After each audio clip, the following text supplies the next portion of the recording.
બનાસ નદીમાં પાણી આવતા બનાસકાંઠા વહીવટીતંત્ર એલર્ટ બન્યું છે। ઉપરવાસમાં ભારે વરસાદને લઈને બનાસ નદીમાં નવા નીર આવ્યા છે, ત્યારે નદી કાંઠે કોઈ જાય નહીં તેને લઈને પોલીસનો ચુસ્ત બંદોબસ્ત મૂકવામાં આવ્યો છે। ઇકબાલગઢ વિશ્વેશ્વર મંદિર ખાતે શ્રાવણ માસને લઈ અનેક ભક્તો નદી કાંઠે આવેલા મંદિરે આવતા હોય છે, ત્યારે નદીમાં કોઈ નાહવા માટે ન જાય તે માટે ચુસ્ત પોલીસ બંદોબસ્ત ગોઠવી દેવામાં આવ્યો હતો। તો બીજી તરફ નદીમાં પાણી આવતા ખેડૂતોમાં ખુશી જોવા મળી રહી છે।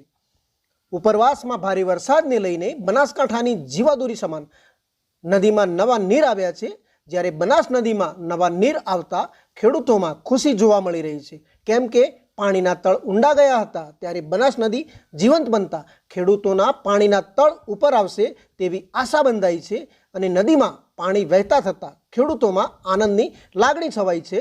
તો બીજી તરફ નદી કાંઠે આવેલા વિશ્વેશ્વર મંદિરે શ્રાવણ માસને લઈને અનેક ભક્તો દર્શન માટે આવી રહ્યા છે, ત્યારે નદીના પ્રવાહમાં કોઈ નાહવા માટે ન જાય તેને લઈને તંત્ર એલર્ટ બન્યું છે અને નદી કાંઠે પ્રવેશબંધી કરવામાં આવી છે।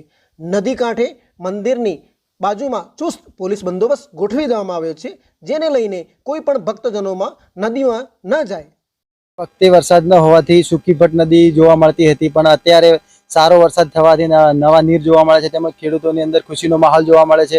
તેમાં ઉનાળાની અંદર પાણીની પીવાના પણ ફાંફા પડતા હતા, પણ અત્યારે નવા નીર આવવાથી પાણીની અંદર આવકમાં વધારો થયો છે, તેમજ કૂવાની અંદર પાણીના તળ ઊંચા આવ્યા છે, તેમજ દોતીવાડા ડેમની અંદર જે નવા નીર આવવાથી દોતીવાડાની સપાટીમાં જળ સપાટીમાં પણ વધારો થયો છે, તેમજ ખેડૂતોની અંદર ખુશીનો માહોલ જોવા મળે છે, જે અત્યારે જોઈ શકાય છે।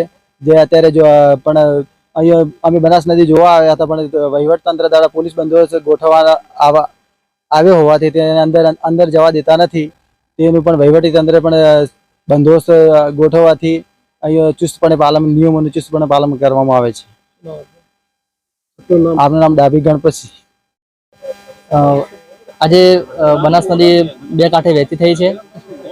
સરસ મજાના ઉપરવાસમાં વધારે વરસાદના કારણે પાણી બે કિનારે વહે છે અને બીજું ખેડૂતોમાં ખુશીનો માહોલ છે।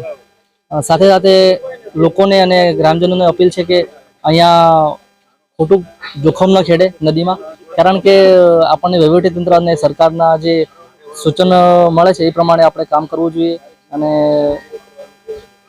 એ જ પ્રમાણે આપણે જે સલાહ સૂચન મળે છે એના આધારે આપણે કામ કરશું તો આપણને સારું રહેશે। મારું નામ રાઠોડ નીતિન કુમાર છે અને હું અગ્રસેન વિદ્યાલયમાં છું।